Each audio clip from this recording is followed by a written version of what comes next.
14. Voy a leer el versos 14. Ustedes me van a ir al resto. Escribe al ángel de la iglesia en Laodicea. He aquí el amén, el testigo fiel y verdadero, el principio de la creación de Dios dice esto. El amén. La palabra amén viene del hebreo al griego y luego al español, sin traducción. Significa así sea. Cuando ustedes, hay alguien que pasa al frente y dice, vamos a llevar a cabo, hermanos, la oración, y comienza la oración, y al final dice, amén. Está diciendo así sea. Los demás todos, hay una aprobación por todos, dice así sea. ¿Sí? Es lo que está diciendo. Si no sabía, aprendas esto. La palabra amén quiere decir así sea. O sea, inicia la oración y termina en el nombre de Cristo Jesús, nuestro Señor. Y luego dice amén. ¿No es cierto? Entonces está diciendo así sea. Y de todos hay la aprobación. Amén. Ya. De hecho que la palabra amén es una palabra importante en el sentido de la oración al final, porque es una aprobación de lo que se está diciendo y de lo que se está refiriendo a Dios. ¿Sí? Hay una cosa importante, que aquí no es cualquier cosa. No es cualquier cosa. Es decir, yo puedo aprobar, pero no voy a aprobar cualquier cosa, como el sectario, ¿no? Para todo amén, para todo amén, ¿no? Si ahí ya está deleitándose en la feria cantando himnos, al final dicen amén, no le entienden la palabra. Así sea, están diciendo, ¿no es cierto? Así sea, ya. Pero la palabra amén se da en el momento que usted pudo entender la oración. Sabiendo que usted entendió la oración y la refirió esa oración al Dios divino. Amén. ¿Sí? Muchos hermanos han dicho amén en el momento que leen un texto bíblico. Entonces están aseverando la seguridad y la certeza de lo cierto que es, así sea. Es la verdad del Dios divino. Está bien. No es cualquier cosa. El decir el amén no es a cualquier cosa, sino es la aprobación al verdadero sentido de la palabra de Dios, o al verdadero sentido de la oración que se dirige al Dios divino, en este caso. Bueno,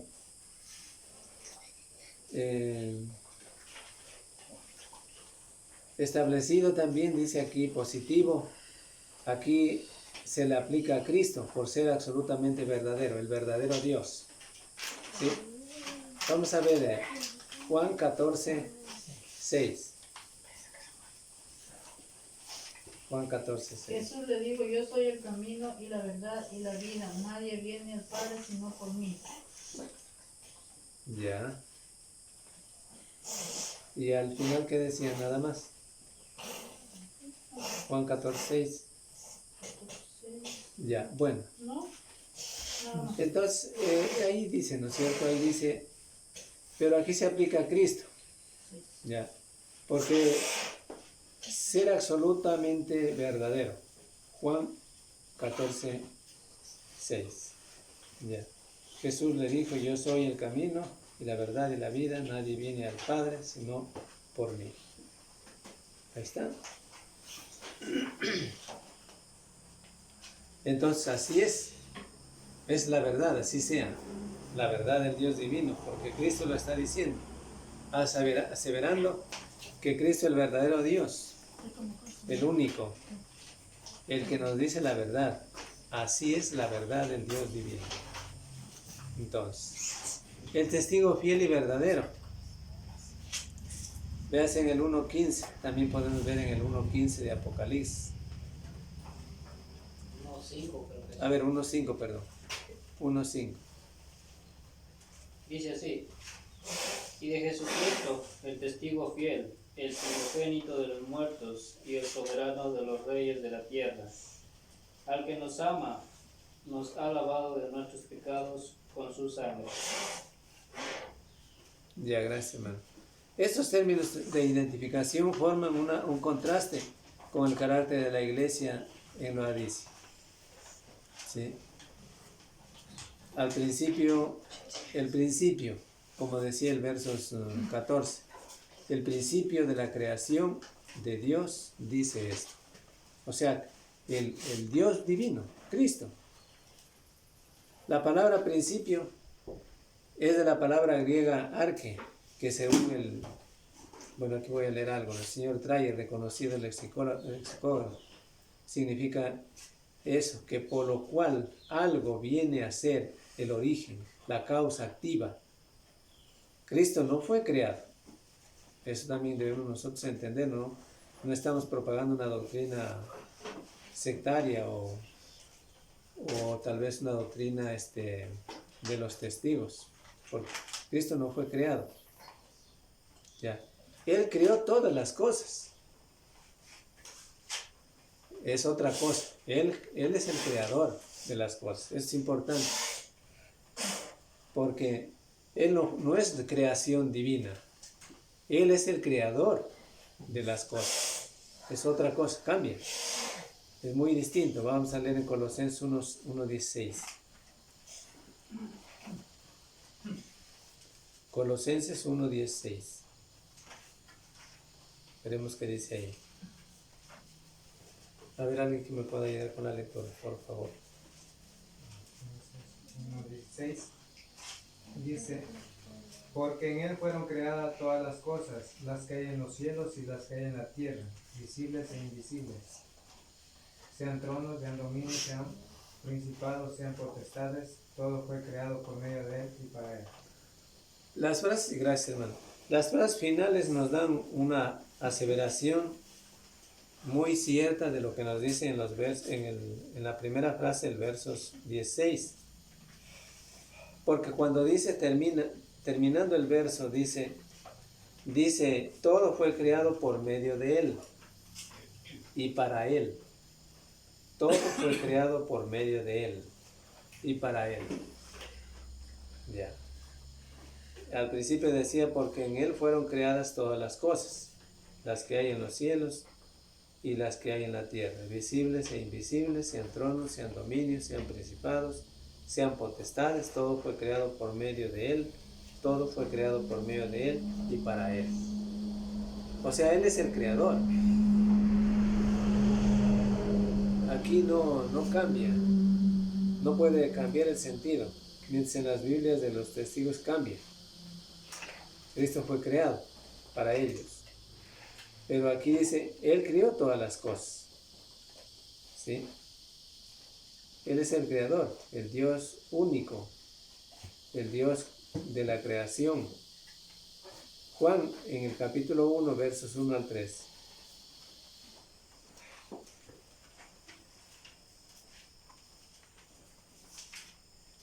Juan 1:13. 1:3. 1:3. Del 1 al 3. Dice, en el principio era el verbo, y el verbo era con Dios, y el verbo era Dios. Este era el principio con Dios. Todas las cosas por él fueron hechas, y sin él nada de lo que ha sido hecho fue hecho. Ya, gracias hermano. En el principio era el verbo, y el verbo era con Dios, y el verbo era Dios. Era la palabra, ¿no es cierto? Dios hablaba. El verbo era Dios y el verbo era con Dios. Y dice el verso 2, este era en el principio con Dios. Todas las cosas por él fueron hechas, y sin él nada de lo que ha sido hecho fue hecho. Ya. O sea, indicando claramente otra vez lo que ya dijimos y lo que ya dice en el verso de Colosenses 1:16. Él creó todas las cosas para el beneficio del hombre, claro, por supuesto que sí, pero Él es el creador de todas las cosas. Él no es la creación, o sea, la creación de Dios, o sea, Él no es creado, mejor dicho. Cristo no fue creado, sino que Él es el creador. ¿sí? O sea, cuando los testigos dicen, por ejemplo, que Él fue creado, ellos están diciendo que hubo alguien que lo creó a Él, ¿ya? O sea, para darle otro sentido al texto. Y la doctrina de ellos es, ¿qué les digo? Es tan errónea y tan diabólica porque apunta definitivamente para mostrar que Cristo no es Dios. Sí. Eso lo dicen en ese sentido para mostrar que Cristo no es Dios. Y por consiguiente, ellos no tienen la Biblia, la que estamos usando nosotros. Ellos tienen otra versión. Es la versión Nuevo Mundo, que es la Biblia. Si ustedes se ponen a compararla, habría razón para decir la Biblia, no es Biblia, porque no se llama Biblia, es el libro más diabólico que podemos ver, en cuanto a lo que programativamente se nos dice que hay Biblias. Claro, podemos reconocer las Biblias, pero si usted se pone a comparar, va a darme la razón de lo que yo estoy diciendo ahorita. Si pueden, consigan una Biblia y compárenla. Un libro de las que llaman Biblia ellos. Ya. Todo lo que cuando habla de Cristo como Dios está con minúscula. Ellos no ponen con mayúscula, sino con minúscula. Eso es para identificar que no es nadie Cristo. Y para identificar que es creado. Él es creado, Cristo es creado. Perdón. Entonces eso es lo peor que puede ver en ese libro de ellos, ¿no? Por eso yo algún día les decía, no es Biblia. No, sí, ¿qué voy a decir que no es Biblia? No es Biblia. ¿Ya? Porque ustedes cuando hablan de Cristo como el Dios divino, lo ponen con minúscula. ¿Ya? Entonces, es tremendo eso. Bueno, ¿qué más podemos decir al respecto de esto? Bueno, también podemos leer Hebreos 1:2. En estos postreros días nos ha hablado por el Hijo, a quien constituyó heredero de todo y por quien asimismo hizo el universo. Ya, es el heredero de todo, ¿no es cierto? Pero aquí dice, el principio de la creación no significa, según lo afirman los testigos de Jehová, que Cristo fue la primera persona creada. Tal interpretación contradice un gran número de pasajes en la Biblia. ¿Ya? Aún algunos encontrados en este libro de Apocalipsis, en el 1:17, 2:8, que podemos leerlo en el 1:17. A ver, ¿qué dice el 1:17 de Apocalipsis? Apocalipsis 1:17, ¿qué dice? Mostraríamos en este rato pasajes que contradicen las interpretaciones de los testigos. Veamos. Cuando le vi, caí como muerto a sus pies, y él puso su diestra sobre mí, diciéndome, no temas, yo soy el primero y el último. Pero están contradiciendo estos pasajes, ellos con tal afirmación y tal interpretación de los testigos, que Cristo es la primera persona creada. Ahora el 2:8, el capítulo 2:8 de Apocalipsis.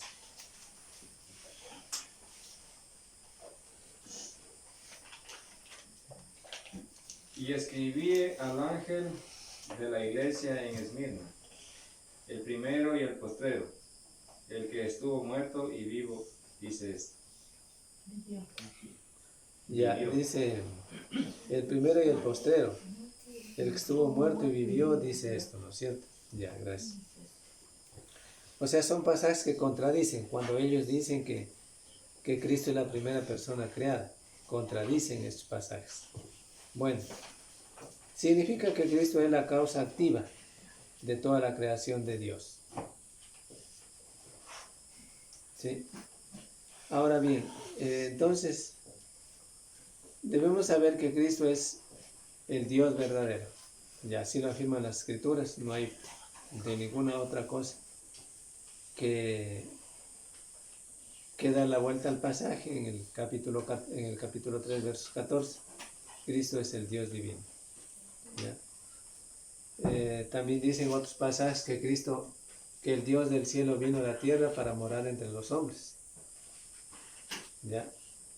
O sea, eso significa para vivir en medio de la raza humana, para identificarse con el hombre, para dar a conocer que Él es capaz de vencer al pecado. O sea, que el hombre es capaz de vencer al pecado como Cristo hecho hombre vino a vencer el pecado. Sí, eso. Entonces, pero es el Dios divino. Los mismos pasajes en el Evangelio de Juan, Marcos, Lucas, identifican que Cristo es Dios. ¿Sí? Hay muchísimas afirmaciones sin necesidad de que usted pueda, tal vez que alguien tenga que decirle sobre esto, pero si usted lee, por ejemplo, cuando estaban los apóstoles en la barca y Jesús estaba durmiendo, ¿cierto? Y vino una tormenta y Jesús seguía durmiendo y la barca se hundía. Al parecer se hundía, ¿no? No se hundía, pero parece que se hundía. ¿Ya? Y ellos espantados, asustados, bueno, y ahora despiértenlo. No, que nadie quería, parece que nadie quería hacerse cargo de despertar a Jesús. Le tenían bastante, como digo, respeto al maestro. Y nadie quería despertarlo. Pero al fin parece que se atrevieron a despertarlo. Pero Señor, ¿no ves que ya estamos hundiéndonos ahora? ¿No? Y Jesús, dirigiéndose hacia el mar, ¿no es cierto? Y los vientos, la tempestad que había, habló, ¿no es cierto? Y pasó la tempestad. Eso no lo hace uno que no sea Dios, pues es Dios. Cristo es Dios. No hay hechos en el mundo que hayan podido calmar tempestades en pleno mar o estando hundiéndose el barco, impedir que se hundiera. Pero Jesús sí lo pudo hacer. Y esa es una de las tantas, ¿no? Los apóstoles también, claro que tuvieron los apóstoles también los poderes de Cristo, poder divino, ¿no? Hablando, por ejemplo, cuando imponían las manos y hablaban nuevas lenguas, nuevos idiomas. No es lenguas tartamudeos de los pentecostales, nuevos idiomas. Ya, en el Antiguo Testamento, ¿cuál es gloria? Por ejemplo, Elías también resucitó al hijo de la viuda, ¿no es cierto? ¿Sí? Estoy equivocado. Ya, resucitó al hijo de la viuda. Ya, pero aquí tenemos que darnos cuenta en el Nuevo Testamento, Cristo hizo muchas cosas para identificarse que era el Dios divino. Esas historias no se cuentan a los niños. Esas historias deberán contarse a los niños para que ellos tengan fe, porque esas historias le dan fe al individuo, al niño. ¿Sí?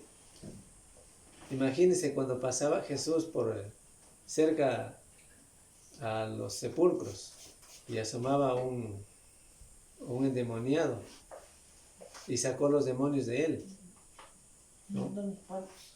Entonces así sucesivamente, ¿ya? Y muchísimos otros milagros que hizo Jesús, ¿ya? Que los mismos apóstoles y muchas cosas de los que hizo Jesús se contaran, no avanzaran los libros para escribirse, para entrar, digamos, no entrar en los libros. Pero están escritas las más importantes y necesarias para que el hombre y todos podamos dar credibilidad que Dios, de que Jesús es Dios. Bueno, entonces, ¿qué más les decía? Luego ya tenemos la condenación y la acusación y la queja sobre la iglesia de Laodicea. ¿Sí? Esa es la parte que todavía han de tener ustedes en la hojita, porque todavía tengo. Ya en el versos 15, dice, yo conozco tus obras, que ni eres frío ni caliente, ojalá fueses lo uno o lo otro, ojalá fueses frío o caliente. Sus obras fueron clasificadas, en primer lugar, como indiferentes y faltas de entusiasmo y sentido de urgencia. Compárese. Podemos comparar Eclesiastés 9:10. Vamos a ver qué nos dice. Eclesiastés 9:10.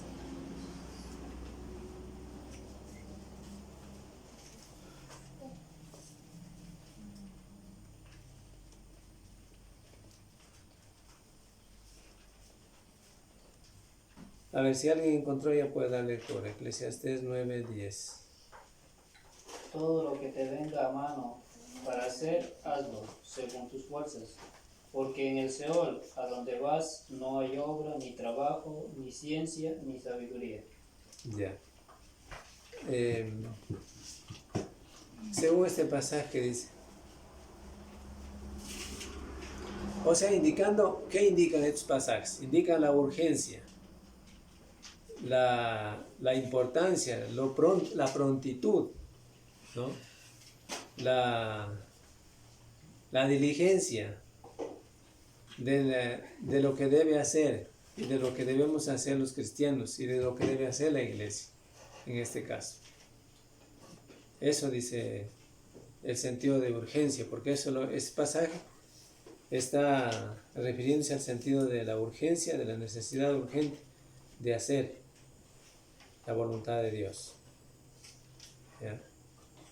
El frío representa el estado de no convertido. El caliente, el estado de fervor en la conversión. Caliente. Frío, el estado del no convertido. Y el caliente, el estado de fervor en la conversión. Sus obras no representaron a ninguno de los dos estados. O sea, ¿de cuál iglesia? ¿De cuál iglesia estamos hablando? De la iglesia en Laodicea, ¿no es cierto? ¿Laodicea o es otra? En Laodicea dice. Ya. Para esta no va alabanza entonces. Pero ahí está. No había urgencia por parte de ellos. Estaban desconcentrados, diríamos, en cierto sentido. Pero el estado de fervor en la conversión, de lo que había habido en la conversión, de lo que había de permanecer, no había. Sus obras no representaban ninguno de esos dos estados. El Señor prefiere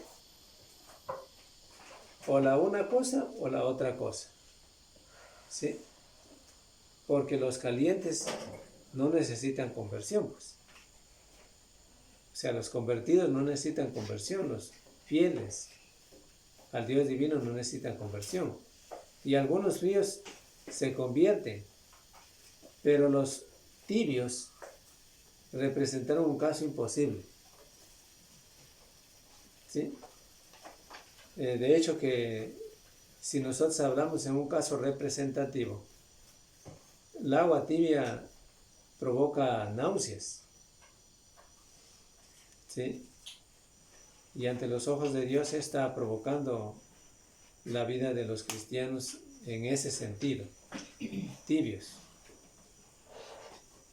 Representaban un caso imposible de volverlos a Dios. Un caso imposible de representar a los convertidos en Cristo, ¿no? Y ahí estaban. No se les daba nada. La iglesia, el mensaje a las 7 iglesias en el libro de Apocalipsis, es un mensaje que se refiere para todas las iglesias de hoy también. Por eso, al estudiar estos mensajes de las iglesias, o de las 7 iglesias del libro de Apocalipsis, es medir nuestra vida, es tomar en cuenta o hacerlo reflexionar en qué estado estamos.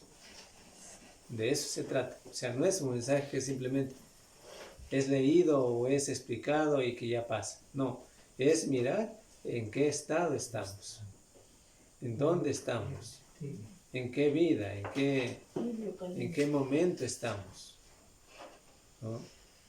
Si estamos representando al estado de tibieza o estamos representando al estado ¿de qué dijimos?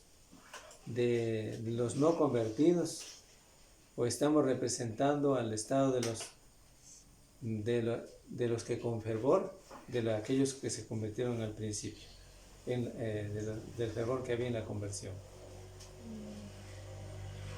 Pero la verdad es que en esta iglesia no representaban a ninguno de estos estados. No representaban. Entonces, ¿qué les dijo el Señor? Ya en el verso 16, la amenaza y la advertencia finalmente. Dice, pero por cuanto eres tibio y no frío ni caliente, te vomitaré de mi boca. O sea, la cuestión representativa del agua tibia que provoca náuseas, a Dios le provoca eso, precisamente a una iglesia, ante unos cristianos que realmente permanecen en un estado de tibieza, ¿no? Aquí dice, ¿no es cierto? Cristo describe su disgusto completo con esa iglesia de tibieza espiritual. Claro, por supuesto, hablando de tibieza espiritual. Tibio representa lo que causa náuseas. Los miembros de esta iglesia de Cristo eran indiferentes. Había hipocresías. Así causaban más daño a las iglesias, a la iglesia, que los inconversos incluso, imagínense. O sea, si los inconversos pueden causar daño a la iglesia, todavía los que están dentro, con esta vida de indiferencia e hipocresía, causan mucho más daño, porque están dentro. Causan más daño. El estado de tibieza merece ser vomitado de la boca. Por eso Cristo lo refiere aquí. ¿Ya? Los echaré fuera. Los vomitaré, dice. ¿No? Pero por cuanto eres tibio y no frío ni caliente, te vomitaré de mi boca. Los echa fuera. Ya no representa la iglesia de Cristo. Ya no es la iglesia de Cristo. Aunque esté ese letrero ahí, pero ya no es la iglesia de Cristo. Entonces, como les digo, los mensajes a las 7 iglesias es para que tengamos reflexión. Cada uno de nosotros, a las iglesias en general, iglesia de Cristo, por supuesto que sí, y tomemos en cuenta en qué estado estamos. El consejo, la exhortación y la admonición y una advertencia, y aún una advertencia. En el verso 17. Porque tú dices, yo soy rico y me he enriquecido y de ninguna cosa tengo necesidad. Y no sabes que tú eres un desventurado, miserable, pobre, ciego y desnudo. Esta iglesia reclamaba tener independencia y autosuficiencia. ¿Ya? O sea que era una iglesia para Dios importante, súper importante, diríamos, reclamaba. Pero este espíritu carnal que la cegó, pues en realidad identificaba su estado,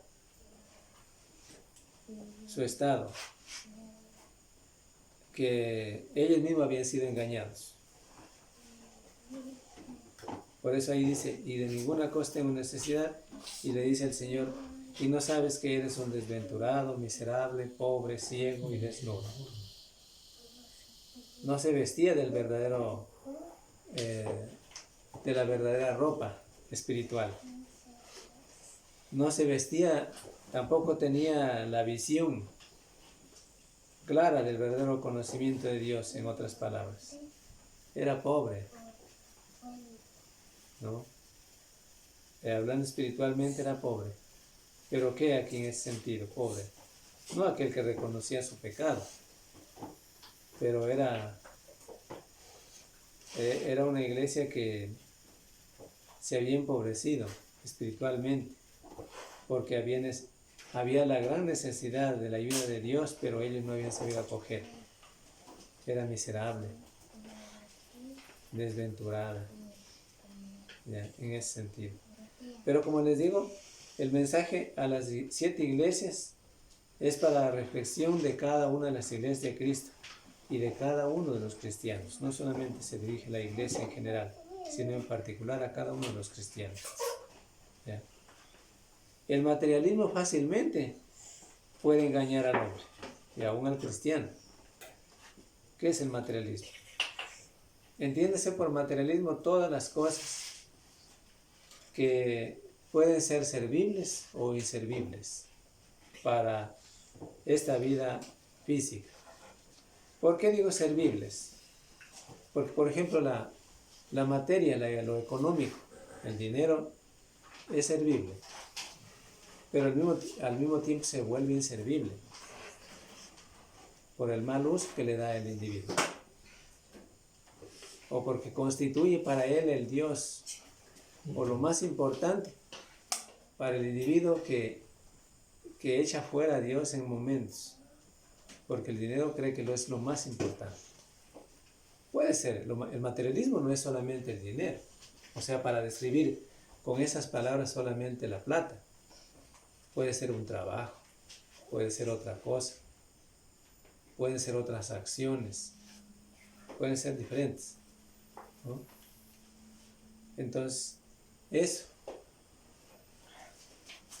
Por eso no podemos pensar que únicamente sea, no, pero es el dinero. Como yo soy pobre y no tengo mucho dinero, no hay problema. Pero puede ser el egoísmo. Dentro de ello, el orgullo.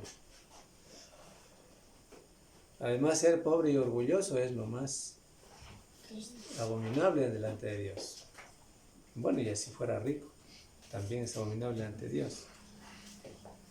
Pero ahí está. Es el caso. El materialismo siempre ha sido una de las causas en todos los tiempos, no solamente ahora, que ha llegado a ser un empobrecimiento digo, a la vida de los cristianos, espiritualmente hablando. Porque para ellos lo más importante en la vida material, toda acción materialista, ellos creen que es lo más importante antes que ir al culto, que ir a estudiar la palabra de Dios, que dedicarse en casa a estudiar la palabra de Dios. El hombre fácilmente se engaña por ahí, por esa parte, aún el cristiano mismo. Miren lo que dice en Mateo 13:22. Entonces, esta iglesia, esto estaba sucediendo, le estaba pasándole, ¿ya? En Mateo capítulo 3, versos, 13 es.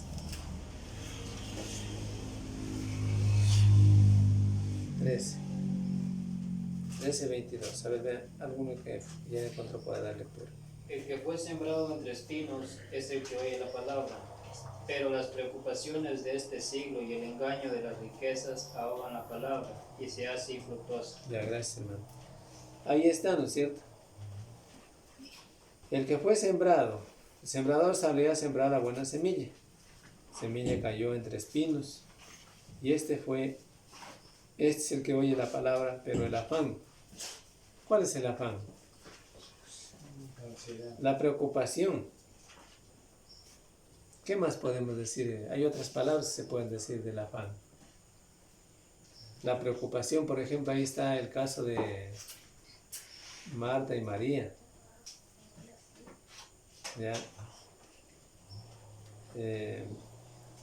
La una pues preocupada en las cosas de Dios y la otra preocupada en las cosas materiales, que aunque eran importantes para sobrevivir, para el sostenimiento, sin embargo una de ellas se había considerado que era lo más importante, desde luego, ¿no? Pero ahí está, por las cosas materiales, dejar a Dios, o sea, apartar a Dios. Como les decía, por ejemplo, en un caso, el trabajo sea una causa para que el cristiano ya no tenga que unir al culto. El materialismo, ahí está el materialismo. El materialismo es condenatorio en el sentido propio de la palabra, como nos dice aquí. Es engañador, ¿sí? Es lo que proporciona engaño al cristiano.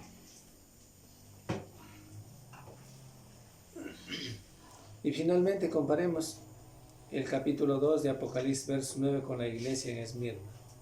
Apocalipsis 2:9.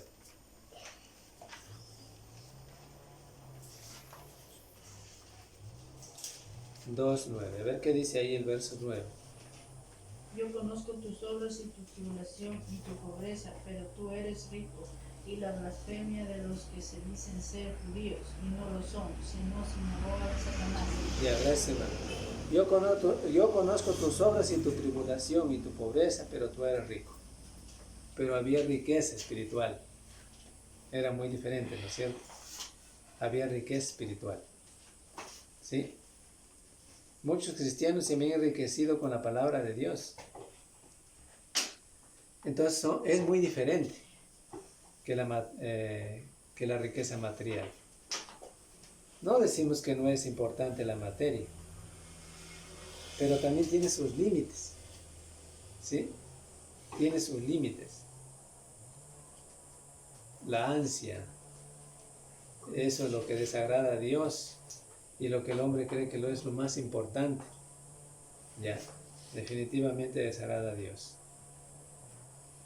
Y lo hace no vencedor de los males, o sea, del pecado, sino más bien recogedor del pecado. Ya. Entonces, este consejo, hasta ahí vamos a quedar, porque todavía nos falta. El consejo, exhortación, admonición y una advertencia a la iglesia en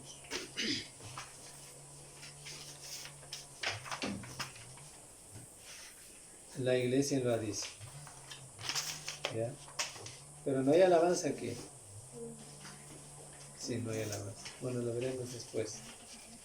Vamos a anotar a dónde quedamos. Pero como les decía, todo esto es para que cada uno de nosotros tenga un concepto claro de lo que, en dónde estamos ubicados. Ya. Ahí vamos a quedar, pues gracias y vamos a dar paso primero para que el mismo